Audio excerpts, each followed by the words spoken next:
I've learned an awful lot from Jung. I feel I have an immense debt of gratitude to him in that way, is that if you read Jung, you're really getting a little education in itself. What Jung is trying to do is to reinvest that notion of redemption with meaning.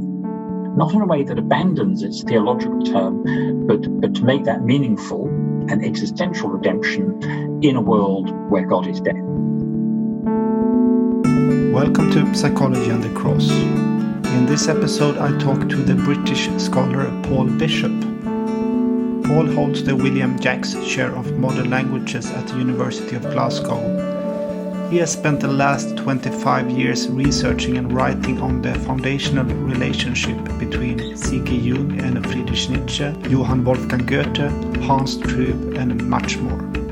His scholarly work helps us understand how Jung's legacy is not to be understood only as the psychological theory and therapeutic method that he left behind, but to see analytical psychology also as a cultural product in itself.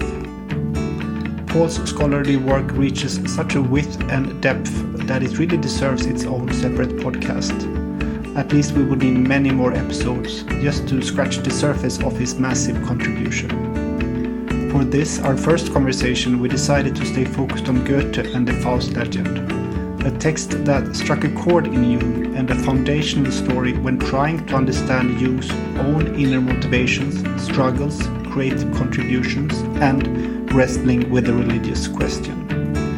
In this episode, we discuss Jung's absence in academia, an Imitatio Fausti in contrast to an Imitatio Christi, the question of psychological transformation and how to seek redemption in a secularized world is portrayed in the story of Faust and transmitted through Jung's psychology.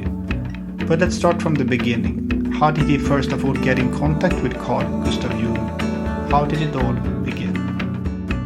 I suppose I first came across him in the context of thinking about German culture. Thinking about him too as someone who was a post-Nietzschean thinker, and in many respects, this whole question of how one can see Jung in relation to Nietzsche has been one of the questions that fascinated me and still fascinates me. So I guess it comes back to looking at Jung in relation to Nietzsche, whom I first read in a little Penguin translation called The Nietzsche Reader, edited by R.J. Hollingdale, which I picked up in the Waterstones branch of Southend-on-Sea. Then I went and studied French and German. I wanted to keep going with Jung and learned a lot about him, I think, through a couple of lecturers. But it was very much clear to me that Jung was someone who was seen as fringe to Germanistic. And unfortunately, I think he still is. I've tried to kind of push him back into the centre, but maybe the centre itself has become the fringe now. And I think it was because Jung was a slightly kind of odd, not always accepted kind of thinker, the more I've become fascinated by him. If I understand your biography right, back in 1995, you wrote your doctoral dissertation on Jung and Nietzsche. And it was later published as the Dionysian Self, C.G. Jung's reception of Friedrich Nietzsche. Could you tell us something about that work and, what led you to writing that dissertation? Yeah, that's right. Well, one of the few people who did lectures on Jung at Oxford was, in fact, someone who wasn't in the German department at all. It was a fellow in politics at Wadham College, Robert Curry, who did some lectures on Jung. And when I thought about doing a PhD, and in those days you got grants and you got financial support to do it, so it was very different from the kind of climate that we operate in today. I went and saw him, and he said to me, "What are you interested in?" And I said, "Well, the question of Jung and Nietzsche." And he said, "Well, you've got the complete works of Jung in 20 volumes. Go and read them." And I think probably the best piece of advice that I've ever had. And then I discovered something very interesting about the way that Jung is presented in the libraries in Oxford. Because if you wanted the collected works in English, then you had to go to the Radcliffe Science Library. You had to cycle all the way out, and not that far out, but you had to get on your bike and go and find them in the Radcliffe Science Library. If you wanted Jung in German, then you'd have to go not to the Taylorian institution, which was where most of the modern language books are kept, but you'd have to go to the Bodleian and you'd have to order them up volume by volume. And there was something which it seemed to me to exemplify the way that Jung was repeatedly pushed to the side and kept out of the way. But I was very encouraged through my doctoral process by having a great Dr. Vater, as the Germans say, Richard Shepherd, who was very encouraging and supported work on an area which, as I say, even then wasn't the mainstream, let alone of his interest. He was an expert in expressionism, but he was able to help me formulate an approach to Jung, which came out in the form of the thesis, and then I'm pleased to say in the form of a Vater de Gruyter book, even though it's unfortunately very expensive and it does tend to put people off, so I'm very sorry about that, but I've never made a penny out of it.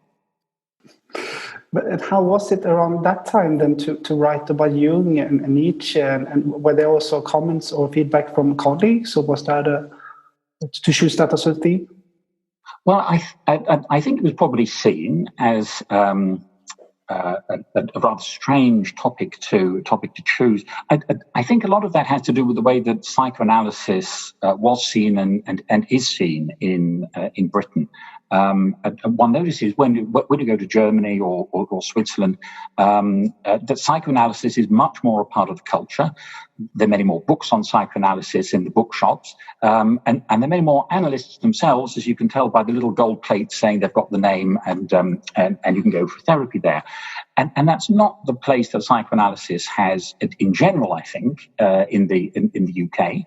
And certainly not with Jung as far as the academic field is concerned. And it's always puzzled me, although I think I'm becoming a little bit clearer as to why it is the case, that in the arts and humanities, Freud is fine, less so now, but he basically was and is still in there. Lacan is very, very fine indeed. He's absolutely okay, but not Jung. And I think that's one of the things that I keep on running up against in colleagues in German is that Jung is somehow seen as a thinker who's not important. By contrast, I would say that he's very much a thinker for our times.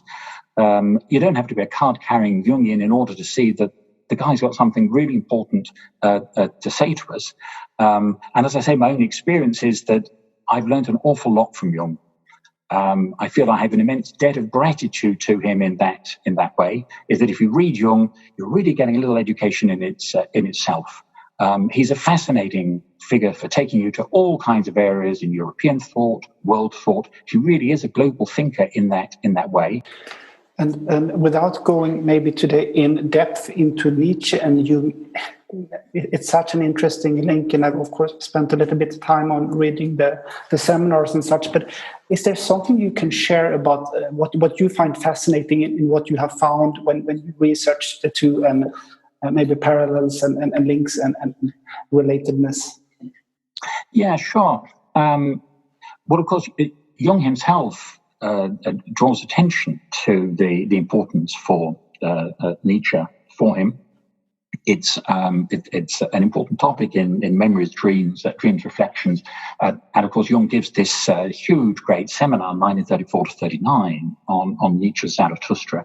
So it's pretty clear to me that Nietzsche was a central figure for him. And I was very lucky when doing the thesis that it was just about the time that I was working on it that those seminars on Zarathustra got published. So that was a nice little bit of synchronicity for which again I've been very grateful. So Jung himself draws attention to Nietzsche. There is this strange remark that's made in Memories, Dreams, Reflections about he felt that he might have been too much like Nietzsche. And I think that brings us into a theme which is, dear to your heart and dear to the heart of this podcast, which is to do with the religious question. And I suppose I'd see in headline terms the importance of the relationship between Nietzsche and Jung lying in this idea of what do we do if God is dead? That's clearly such an important theme for Nietzsche, and expressed in the form not of a simple atheistic declaration, there is no God, but rather God is dead. And it seems to me that Jung has been trying to respond to that, think through the consequences of that. One of the ways in which that was done was through the little text, the Septem Sermones ad Mortuos. And now we can see with the publication of the Red Book what a big topic this is for Jung. And one of the lines that one finds in the sermons in the Red Book is that God is not dead. Er ist lebendiger denn je. He is more alive than ever, and that's clearly a riposte to Nietzsche.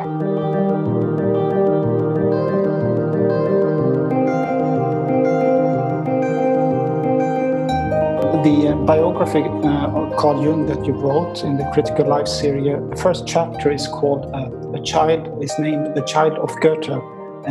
Could you speak, or maybe start just with that sort of legend around Jung and Goethe's biological relationship, and maybe from there we can move into this part of the theme? Yeah, sure. I mean, the fact that I wrote the critical guide is another good example of how these things, come about not through your own doing, but through the invitation of others. And Reaction very kindly invited me to do an introductory biography on Jung. I was hoping that I could, if I did that, also persuade them to allow me to do an introductory biography on Ludwig Klages, who's another thinker very close to my heart, but wasn't able to persuade them of the market value of that, unfortunately, and maybe they were right. But this whole question of Jung and his relation to Goethe, I think is wonderfully symbolized by this story that Jung keeps talking about and saying that he doesn't want to talk about, but he does keep on talking about it, which is this legend of being as it were, or literally a bastard child of Goethe, that he is an illegitimate son of Goethe, who is the great-great-grandfather in some way. And it's clear that there is something of symbolic importance to it. And for me, it's a way of Jung acknowledging his indebtedness to Goethe, that he takes an awful lot from Goethe, as it were. His intellectual framework is provided by Goethe, but he's also not simply reproducing it, but he's wanting to use it for his own purposes, and that's why he is this kind of illegitimate great god figure, who's a great grandfather figure, godfather figure, who is there in the past for him. So I think it's a very nice way to express this relationship, on the one hand, which is very, very close, but on the other hand, not one of simple identity as well. And I think it goes back to this question that we find in Remembrance, Dreams, Reflections, of this first reading that he has of Faust when he is a child.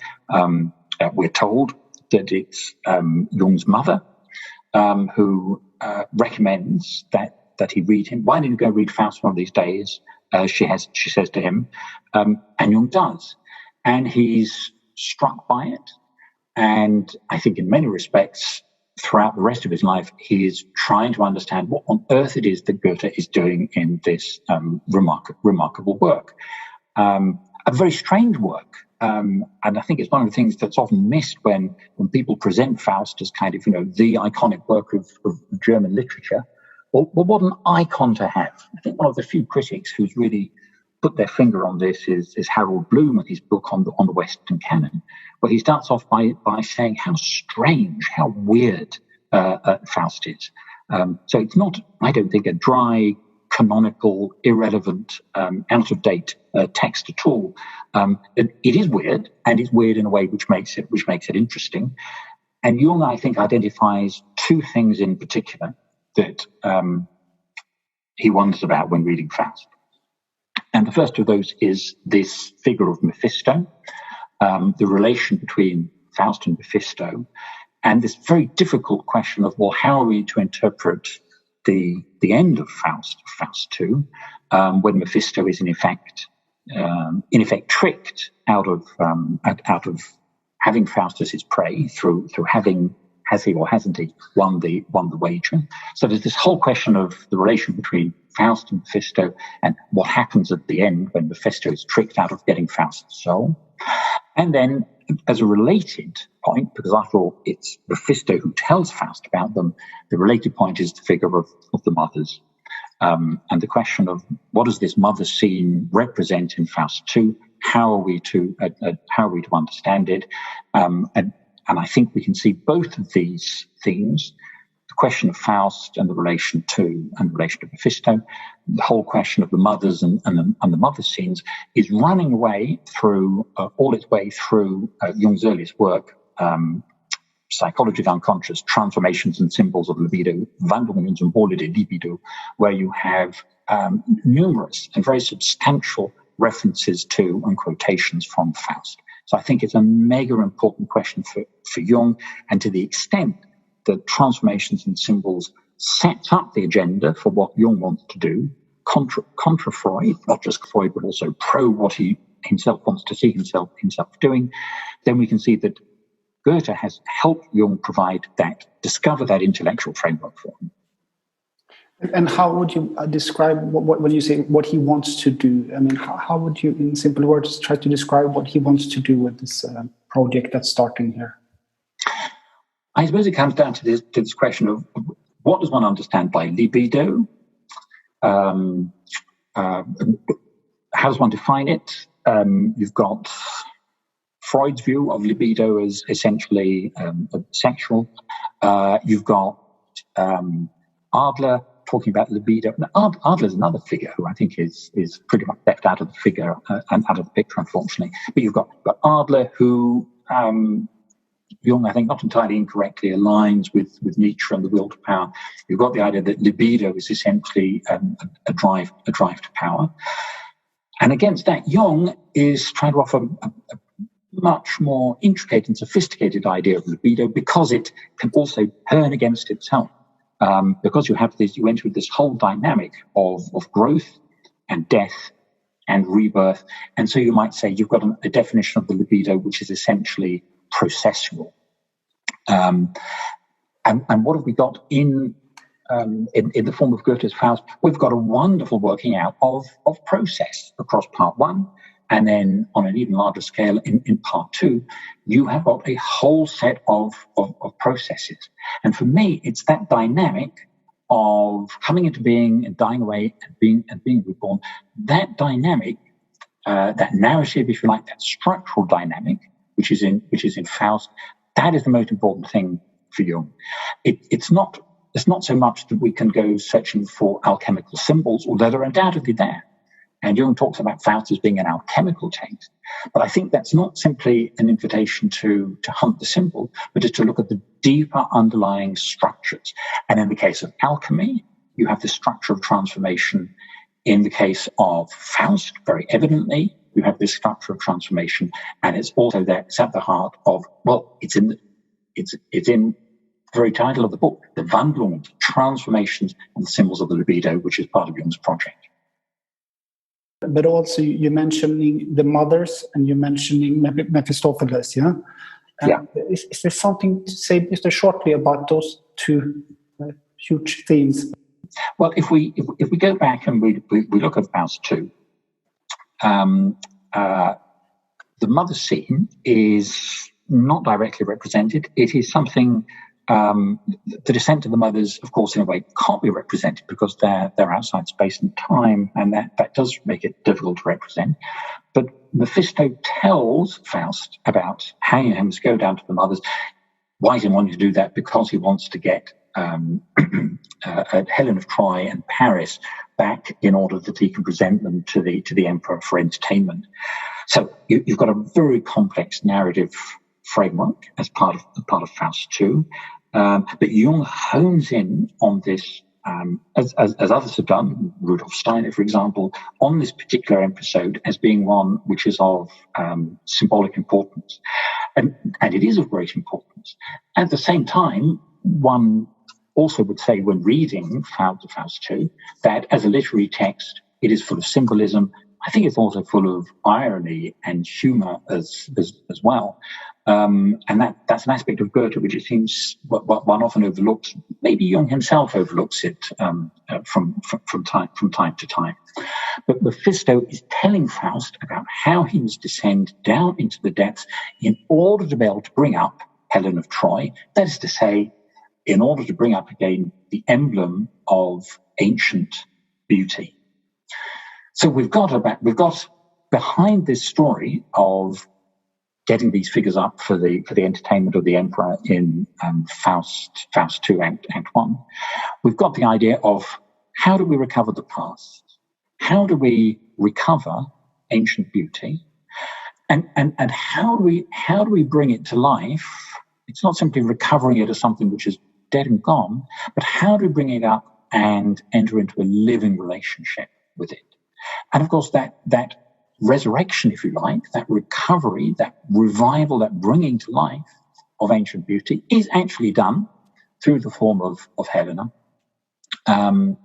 in the third act of Faust, where Faust 2, where Helen actually speaks. Goethe writes these beautiful Greek meters in order to show how the past can be revived, not just as an experiment in, as it were, antiquarian interest, but in something which is alive and beautiful for us today. And it seems to me that, again, Jung understands that in a very intuitive way. He latches onto this idea of how do we enter into a living relationship with the past, or as he puts it when he's talking about this in the Red Book, he says, how do we come to terms? How do we pay our respects to the dead? And so it's the dead, not just as the dead and gone, but the dead who have an influence on us now, who are, in a way, more alive than we can be in our modern or postmodern way. And so Mephisto telling Faust how to get to mothers and how to go to the mothers and bring up this figure of Helena is about how do we dig down into that part of ourselves which he calls the collective unconscious. How do we recover part of what is our own inheritance, which is something psychological, but I think also cultural as well. That's why, for me, analytical psychology is, sure, it's a therapeutic method, but it's a great cultural project as well. And how do we make it alive and beautiful for us as well? Well, you do write somewhere, and I think it's actually related to symbols of transformation. You say that marked by a clearly Faustian motive as casting aside the constraints of Christianity. I'm also just wondering, as you speak now of a rebirth and sort of a transformation and the wandering in the libido and what we notice in Faust, how Mephistofeles, the devil, if I can simplify, leads to this renewal. And at the same time, I'm thinking, as we know, then Jung's struggle, or like a context, like being in this sort of Christian context, and just this casting aside the constraints of Christianity. I'm not sure if it's too early or if there's something to say about that. That struggle also with that tradition, is that sort of left out in, or is that very fully integrated, you feel, in the work of Faust, or also in the work of Symbols of Transformation? Yeah, no, that's a very good question. I just happen to have at hand the page on Memories, Dreams, Reflections, where Jung talks about Faust. And it's a great passage, and it's a passage to which Peter Kingsley, in his book Catafalque, also draws our attention as well, because I think he recognizes as well the importance of Goethe for Jung. And Faust and Jung, or whoever wrote Memories, Dreams, Reflections, says, Faust struck a chord in me. Okay, so again, there's this sense of identification, pierced me through in a way I could not but regard as personal. And I think that's what I like about Jung, is that he sees Faust, it's not just a great text, but it's a great text for him. So I think he makes that point that when reading literature, at the end of the day, it's not just academic, it's really got to be personal as well. He says it awakened me the problem of opposites, of good and evil, mind and matter, light and darkness. So big questions, the big ideas, but not as abstract, and in that sense unimportant, but as matters which are of vital importance to being a human being. Faust, the inept purblind philosopher, encounters the dark side of his being, the sinister shadow Mephistofeles, who, in spite of his negating disposition, represents the true spirit of life, as against the arid scholar who hovers on the brink of suicide. Now, of course, anyone who's an academic is getting a little bit of a slap in the face with that, isn't it? Because it's saying salvation doesn't come through the academic activity, but it comes through this understanding what the true spirit of life is. And of course, that is, I think, part of the presentation of Mephisto in Goethe's Faust, when Faust is given the line, "Ich bin der Geist, der stets verneint und stets das Gute schafft." So that denial, very dialectical, this saying no actually brings, yes, something important into existence.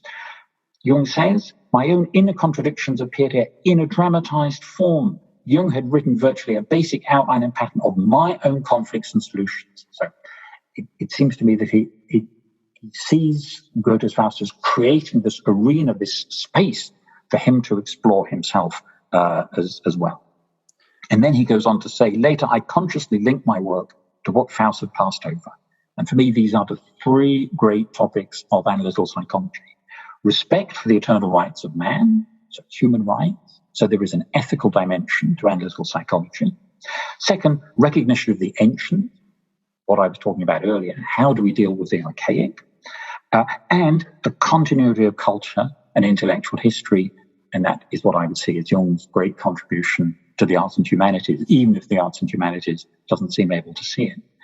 And how does this all link to this question of religion and God? Well, of course, that is the key part of the overarching narrative framework as Faust. The story of Faust begins in the prologue in heaven by staging a meeting between God and the devil. So we have this theological background, which of course is taken straight out of the Bible. What we're dealing with here is the story of the book of Job. And of course, in 1952, Answer to Job is coming down the track as well as part of this great continuity in Jung's works. And as you know, in the story of Job, is this question, is dealing with this question of good and evil, and how we do respond to the fact that there is evil, there is sickness, there is death and destruction that's in the world. And it seems to be interesting that a text which is essentially secular, Goethe's Faust, nevertheless importantly recognizes the religious dimension in cultural terms, in various ways, but chiefly these two, through the form of the prologue in heaven,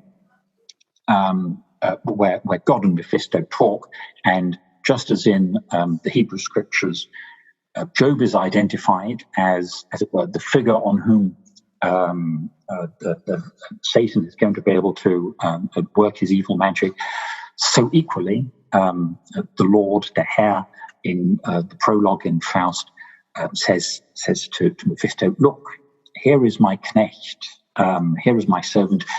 You know, he'll find his right way through, even if you go and tempt him." And this sets up the whole dynamic of the story of Job, which is essentially the same as the story of Faust.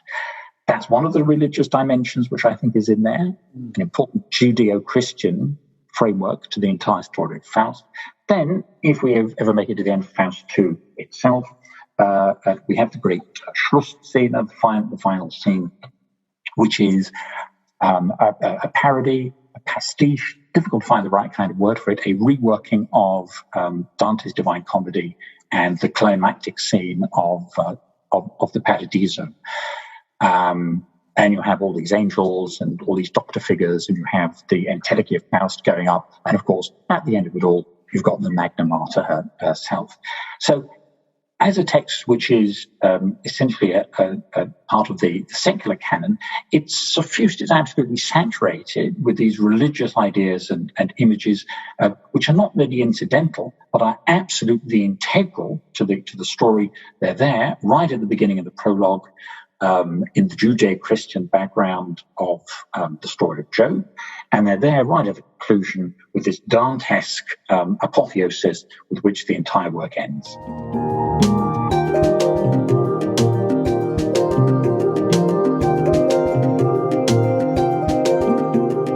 is it what we're seeing here with Jung's fascination and this chord that's been struck in him reading Faust?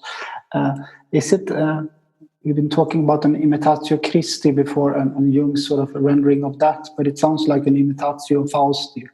Or I'm wondering, is Faust the figure of that shows the pattern for Jung for how to redeem?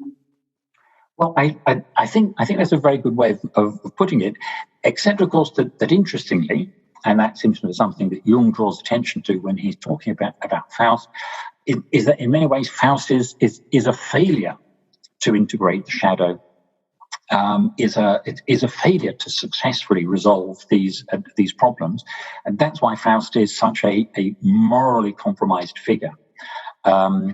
Jung talks about Faust as being this arid scholar, and of course there is then the whole question of the involvement of Faust, his responsibility for what happens to Philemon and Baucis towards the end of Act 2, and of course that's slightly problematic because I can see that Jung is absolutely right to insist on the ethical, the moral dimension to this question of transformation. But at the same time, at the end of the day, Faust is a literary text, and so it's a little bit difficult. I think there is a kind of category problem here with trying to read Faust in moral terms. But looking at the question of an Imitatio Fausti, anyway, that's not what you want to do, because you end up being an arid scholar, and you end up having blood on your hands, as far as Philemon and Baucis are concerned. So it's having Faust as a kind of Faust, the figure, this literary character, is not the example, but Imitatio Faust in the sense of imitating the work of Faust as a text, Faust as a cultural artifact. Yes, I'd say you're absolutely right, because that text embodies this transformational dynamic in which Jung is so interested. Yeah. When I read Memory Stream's reflection, there is this quote that you probably often heard, but I will share it for those who have not heard it, where Jung sort of confesses, saying that the older I have become, the less I have understood or had insights into or known about myself. I am astonished, disappointed, pleased with myself. I am distressed, depressed, rapturous. I am capable of all these things at once and cannot add up the sum. I am incapable of determining ultimate worth or worthlessness. I have no judgment about myself and my life. There is nothing I am quite sure about. I have no definite convictions, not about anything really. I know only that I was born and exist, and it seems to me that I have been carried along.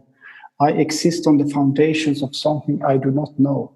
When Lao Tzu say, all are clear, I alone am clouded, he is expressing now what I feel in advanced old age. Isn't that a beautiful passage? And it's the lucidity of the self-insight that's there, which I think is striking, as well as the fact that it's a kind of reworking of the topos, that old Socratic topos of I know that I know nothing, and that if you know that you know nothing, that's not simply something negative, but in a way that's the great breakthrough. But it's also the beginning of Faust 1. Yeah. It's also the beginning. Yes. Yeah. Exactly. And I think that, that is obviously, as when one sees Faust presented as a kind of scholarly figure, one does somewhat sympathize with him. He's learned all these things, and he says, it hasn't actually got me anywhere. What he wants to know, he says, dass ich erkenne, was die Welt in innersten Zusammenhang. And I think there you go, you get that sense of this is not simply bookish understanding. Faust's done that. And the way Jung does it as well, because he sets himself up as a lecturer, he sets himself up as an analyst. But he doesn't just want this book learning, he wants that experiential dimension as well. Dass ich erkenne, was die Welt in innersten Zusammenhang. So actually understanding how the world functions.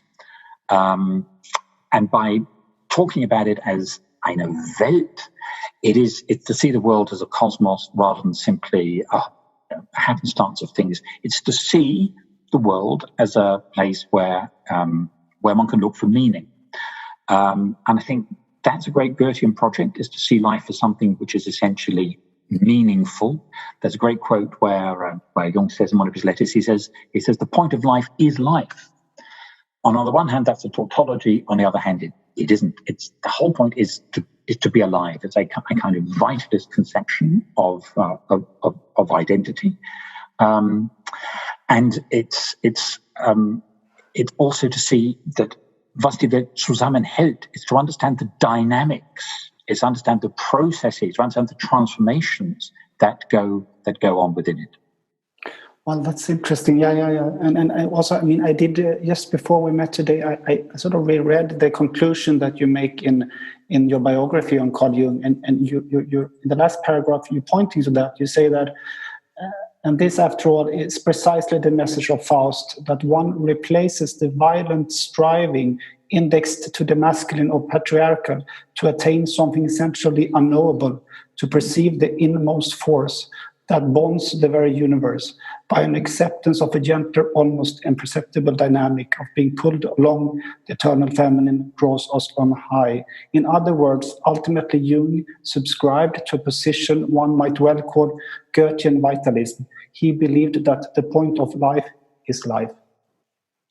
Well, that I couldn't put it better myself. You put it well yourself. I'm glad that you find that there's some meaning in that, because it's one does sometimes when dealing with these texts, which are so very difficult, think, have I really got a hang of the whole thing, the whole thing at all?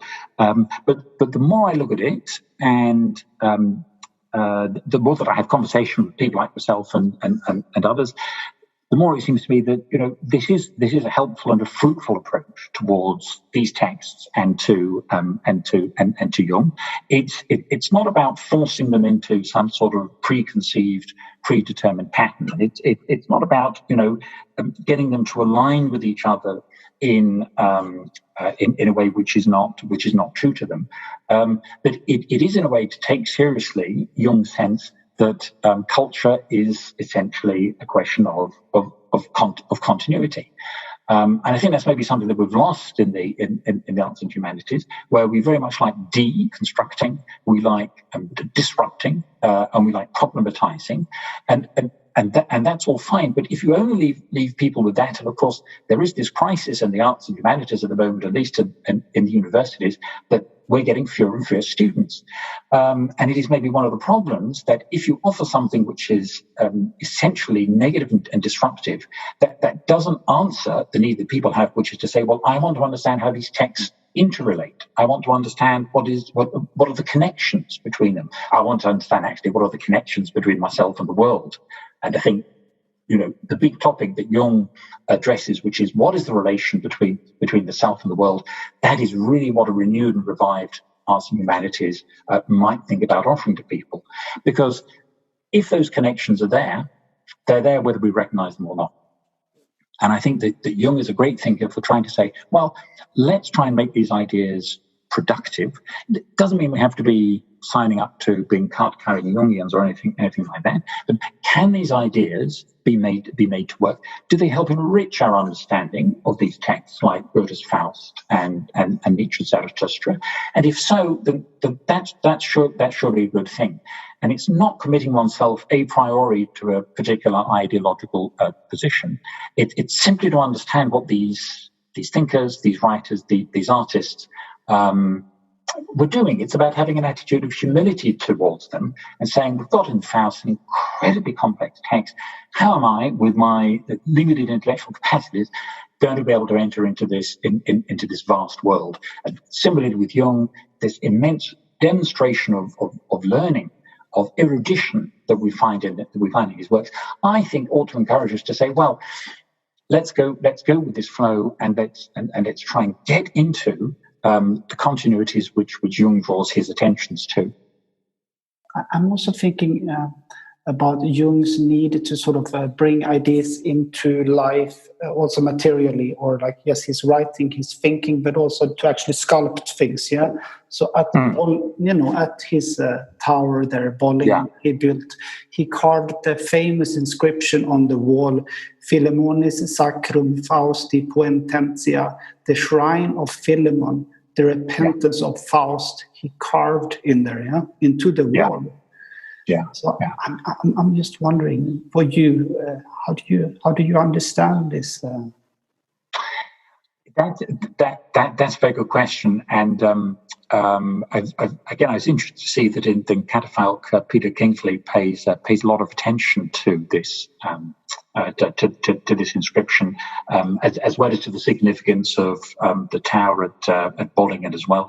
Have you ever visited the Bollingen Tower, by the way? Yes, I've been there once. Yes, yes. Because it is a building which, in many ways, I think should be, it's part of national or international patrimony in some ways, and it's a good example of how Jung works with images. He works with texts, and here he's working with architecture as well. And this whole question of what does that inscription mean? Well, I suppose it comes to this question of which Philemon are we talking about? Because we have the Philemon that's there in the Philemon and Baucis in Act 2 of Goethe's Faust.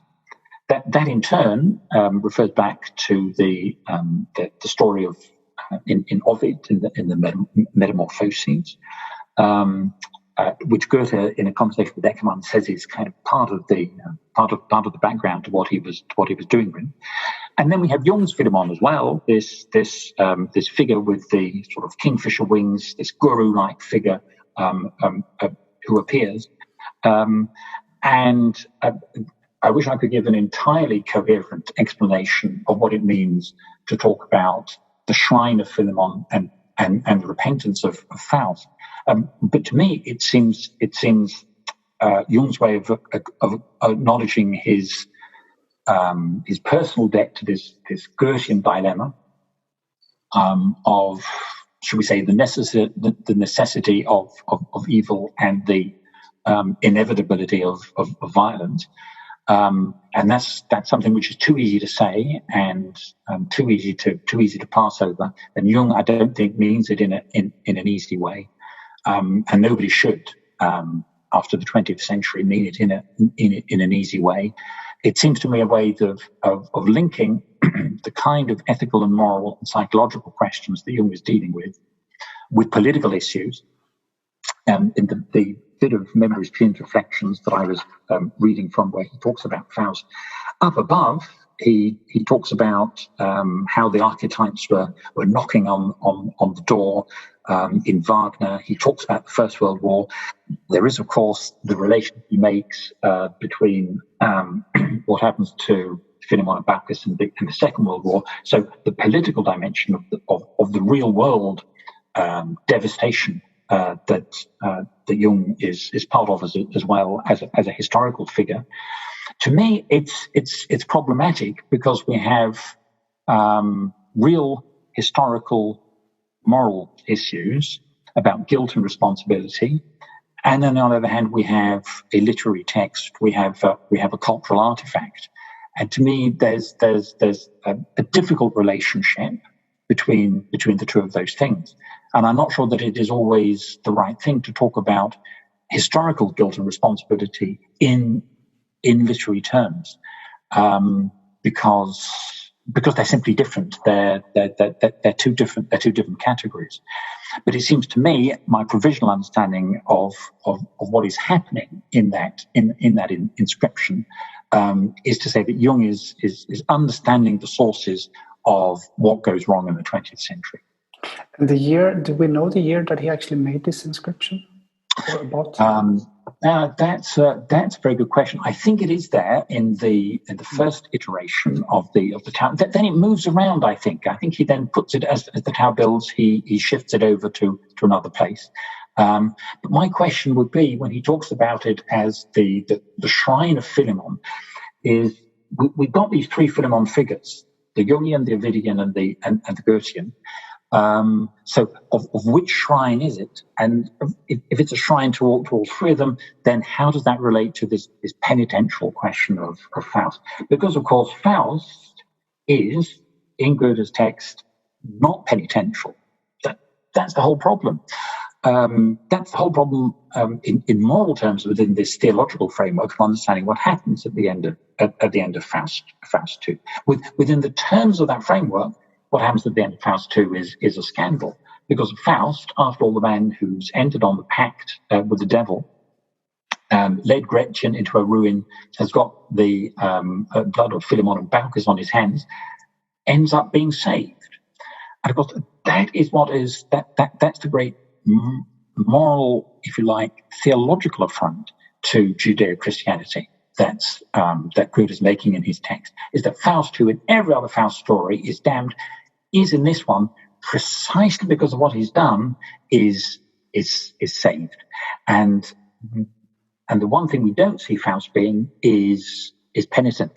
There is this moment at the end where he says, well, I recognize that I've spent all my time running through this world, and he almost repeats or does repeat, depending on the point of view, voice the terms of the wager. But we don't have a fully repentant Faust at the end. In fact, curiously enough, the only figure who's referred to as being penitent in the final scene is that of Gretchen. Gretchen, who is referred to as a penitent woman, otherwise known as Gretchen. But if you look at Faust, the last thing that Gretchen should be, bearing in mind what Faust and Mephisto have done to her, is penitent. Yeah, there is this quote now in Act 5, he who strives on and lives to strive can earn redemption still. Yeah, exactly. So we've got this question of what does it mean to be redeemed? What does erlösung mean? What does redemption mean? It's a question which is, I think, feeding into Jung's work on alchemical texts, and in particular the works in volume 12, Psychology and Alchemy, when he talks about conceptions of redemption in alchemy. And of course that's an interesting question. Does erlösung, does redemption still have any meaning for us today? And it seems that what Jung is trying to do, his theological contribution, if you like, is to reinvest that notion of redemption with meaning, not in a way that abandons its theological term, but to make that meaningful, if you like, an existential redemption in a world where God is dead.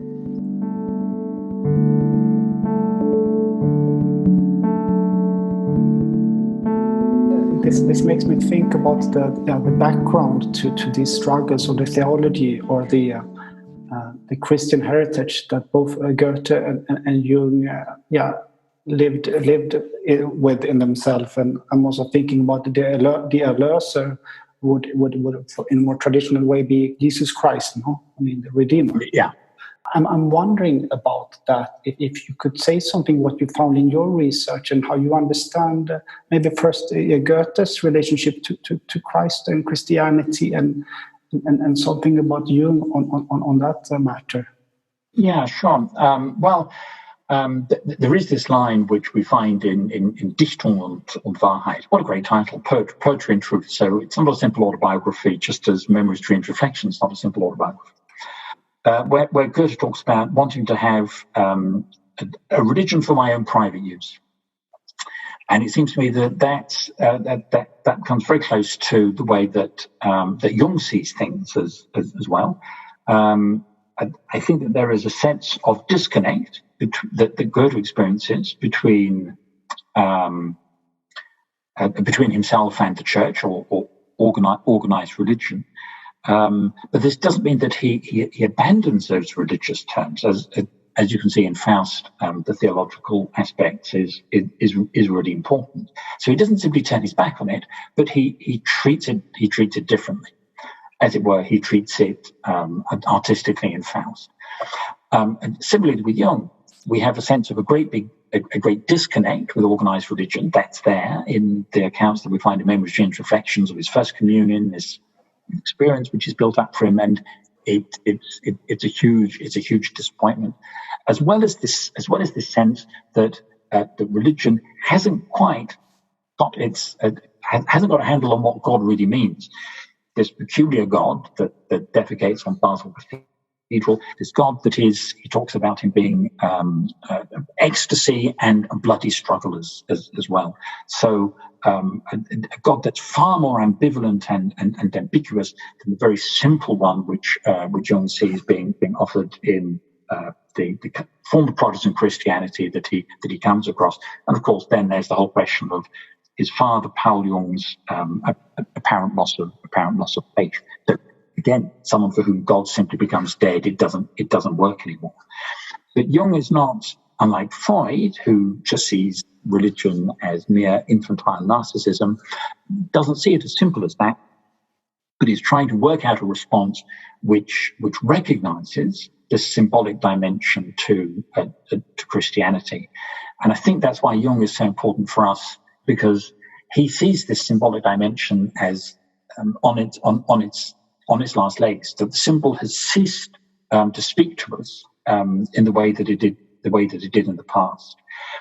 And so the whole question is, how do we recover the symbol? And in transformations and symbols of the libido, Jung has this interesting passage where he says, what we have to do is to replace belief with understanding. I think every time that Jung is dismissed as some great irrationalist, some great mystic in the negative sense of the word figure, this really doesn't take into account what the man himself writes. He says, well, belief should be replaced by understanding. That's clearly going to be understanding in the analytical, psychological sense of how it is that symbols have an effect. And I think that, again, Goethe's Faust as a work, rather than on the narrative level, exemplifies what Jung wants us to do, which is to preserve those theological symbols, those religious symbols, but to understand that is how they are functioning as symbols, and that's not to reduce their power. It's in fact to open them up and make them available to us in a new way. And this is clearly a debate that's going on within the church itself. I'm thinking about the recent motu proprio that's been issued by the Pope to in effect outlaw the Latin Mass or the Tridentine Mass.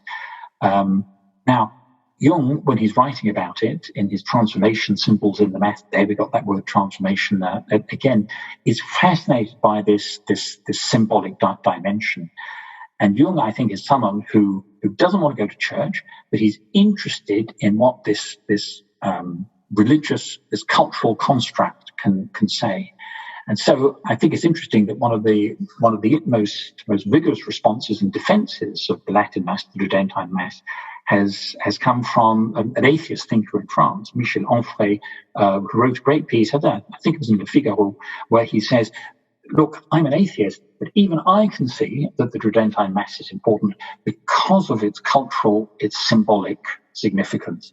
And I think that in many ways, Jung might be able to help the church think through some of these questions, particularly when one reads more and more about in the Church of England the culture of managerialism taking over within the church, and that's to do with this question of, well, what is the purpose of the church? What does it mean to offer redemption? And of course, that's Jung's question as well: is what does it mean to be redeemed today?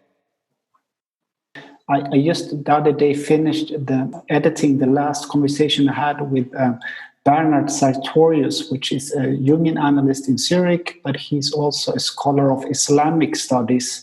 And one of the themes or leitmotifs that came back to in that conversation was the question of surrendering and how in various ways, having to do with redemption, of course, but in various ways how Jung struggled up until maybe the end of his life. Yeah. No, I think you're right to draw attention to the significance of Islamic culture as well. You've got the figure of Khidir, the green one, haven't you, as very, very important for in the black books as well as in other parts of Jung's writing as well. And I think that Jung as a thinker is how should one say, he can help us understand the problems that we might have with particular spiritual or religious traditions, and that's what makes him so useful. Is that he is he's sympathetic to what religion wants to do, but actually thinks the conventional way of it working doesn't really make any sense. I've often thought Jung would be interested to see what's happened in terms of the growth of fundamentalism, because the growth of fundamentalism seems to be something which demonstrates that even though the symbol doesn't work, it can still be an immense political, very dangerous political force as well. And there is this great quote by G.K. Chesterton, isn't there? Is that when men stop believing in God, which human beings stop believing in God, they don't stop believing, they'll believe anything.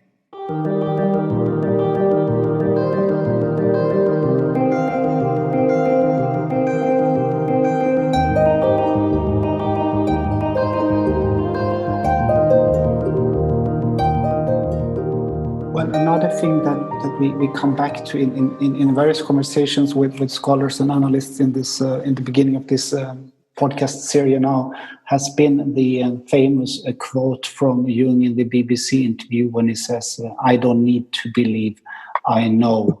I'm not sure if you have anything sort of any reflections on that statement from sort of all these years that you spent studying Jung and how you sort of contextualize or understand the statement. I felt you touched upon it before, but is there anything more that reflections that you have on that statement? Or well, no, it's a good question, and I think it's a great moment.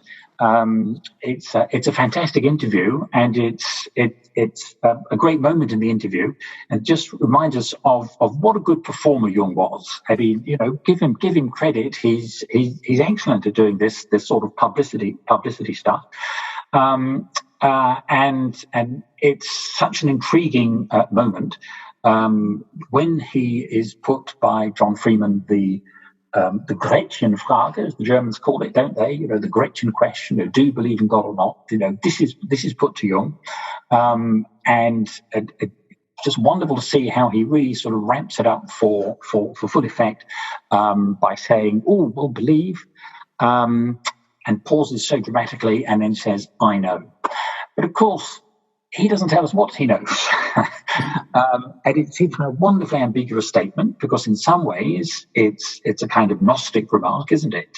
I don't believe, but I have this knowledge. And I've often wondered whether he's saying there, well, I know that there is a God, or I know that there isn't a God. It seems to me that it's classic Jung. On the one hand, it's very, very serious.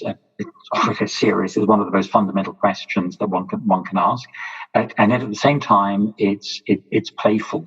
There's something I remember that Jung once described to me, that Jung has been schalkhaft. Gosh, how would one translate that? Sort of roguish and so on. And it seems to me there is something schalkhaft about this, just the same way that he is. He's playful and humorous, and at the same time very, very serious when he talks about being an illegitimate child of Goethe. And to me, it's a great moment, because it shows Jung as being very human, a great communicator. It's a wonderful way of dodging the question, and it's got us all still puzzling and wondering decades after that program was originally shown. Did this episode evoke any thoughts or feelings or reflections? Please share your feedback on cross.center/feedback. You can there also record an audio message, and we might include